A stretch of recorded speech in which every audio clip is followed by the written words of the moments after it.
Bonjour, cette semaine Canada 21 revient sur le French Tech Tour au Canada en juin. Le nageur Benoît Lecomte s'engage à Vancouver pour la protection des océans. Le spectacle d'Olivier Dubois programmé dans le cadre d'un festival de danse à Montréal. Les tendances du net et les rendez-vous à ne pas manquer si vous êtes francophone au pays de l'érable. Depuis le 1er avril 2014, de nouvelles règles ont été adoptées concernant le nombre maximal de demandes de certificats de sélection du Québec présentées par les travailleurs permanents, les investisseurs, les entrepreneurs et les travailleurs autonomes qui seront reçus par le ministère. Objectif, limiter le nombre de demandes à recevoir afin que les services gouvernementaux puissent traiter un plus grand nombre de demandes en attente et ainsi réduire les délais de traitement, explique le site Immigration Québec. Jusqu'au 15 mars 2015, donc, 1750 dossiers investisseurs pourront être acceptés, 500 pour les entrepreneurs et travailleurs autonomes et 6500 pour les travailleurs qualifiés. Du 2 au 6 juin prochain, l'agence Ubi France Amérique du Nord organise un French Tech Tour Canada qui permettra à 10 sociétés technologiques françaises prometteuses d'être introduites auprès des grands noms des technologies de l'information canadiens. Les participants seront accompagnés depuis la préparation aux pratiques d'affaires jusqu'à la mise en relation avec des clients et partenaires potentiels. Un événement qui permettra aux investisseurs canadiens de détecter en amont des technologies françaises innovantes qui pourraient leur donner un avantage compétitif sur les marchés locaux et internationaux.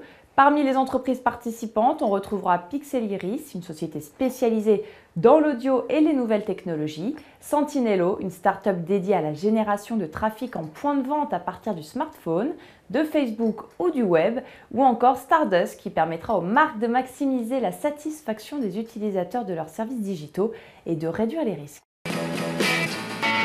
Benoît Lecomte est venu faire de la prévention sur la protection des océans à l'aquarium de Vancouver le 22 avril dernier à l'occasion du Jour de la Terre. Pas étonnant pour ce grand nageur français basé à Houston et qui a traversé l'Atlantique il y a 16 ans afin de lever des fonds pour la lutte contre le cancer. Dans les colonnes du site de Radio-Canada, Benoît Lecomte a confié retrouver beaucoup plus de déchets et moins de vie sous l'eau lorsqu'il s'entraîne dans les océans. Après avoir participé au grand nettoyage des rivages canadiens initié par WWF, un organisme dont l'objectif est d'encourager la population à réhabiliter les rivages, Benoît Lecomte a plongé dans le bassin de l'aquarium. Il entamera d'ici la fin de l'année la traversée du Pacifique entre Tokyo et San Francisco. Un Québécois a sauvé la vie d'une Française qui voulait tenter de se suicider. Le 12 avril dernier, les policiers de Clermont-Ferrand, en France, se sont lancés dans une course contre la montre afin de sauver la vie d'une femme qui avait annoncé sur Facebook qu'elle comptait se suicider. Nelson Carrière, résident du Rivière-du-Loup et administrateur du groupe Facebook nommé Le Messager de l'Au-delà, a tiré la sonnette d'alarme. La quadragénaire en détresse, membre de ce groupe Facebook où les internautes échangent sur la spiritualité, lui a envoyé un message sans équivoque. Contactés vers 17 h, les policiers français ont été capables de retrouver la femme suicidaire 4 heures plus tard sur son lieu de travail en localisant son téléphone portable. Et les tendances du net, en France, les internautes ne parlent que de la mise en examen du rappeur Rof pour violence volontaire en réunion avec préméditation. Le chanteur est accusé d'avoir été impliqué dans une bagarre à Paris le 21 avril dernier dans un magasin de vêtements distribuant la marque d'un rappeur rival, Booba. Rof encourt une peine de 7 ans de prison et 100 000 € d'amende. Au Canada, on ne parle que du licenciement de David Moyes qui n'aura pas duré une saison complète sur le banc d'Old Trafford. Le manager du club de Manchester United a décidé de le licencier 10 mois après l'avoir embauché pour remplacer Alex Ferguson.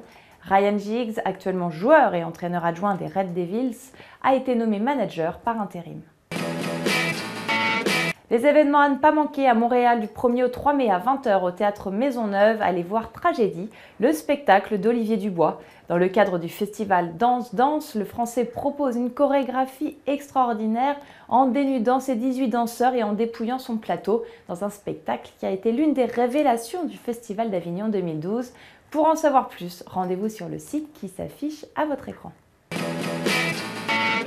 À Toronto, du 1er au 11 mai, le Festival du film juif de Toronto, le deuxième plus grand festival de films juifs dans le monde, va diffuser 11 films français dont le film d'ouverture 24 jours, La vérité sur l'affaire Ilan Halimi. Alexandre Arcadi, le réalisateur, sera même présent pour cette avant-première internationale qui aura lieu à 20 h 30 le soir de l'ouverture du festival.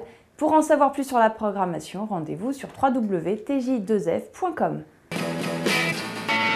À Ottawa, le 23 juin, prenez vos billets pour le concert de Baptiste Trottignon et Mark Turner dans le cadre de la soirée Spotlight on French Jazz. Rendez-vous à 18 h au National Arts Center. Le détail est à lire sur www.nac-cna.ca. À la semaine prochaine!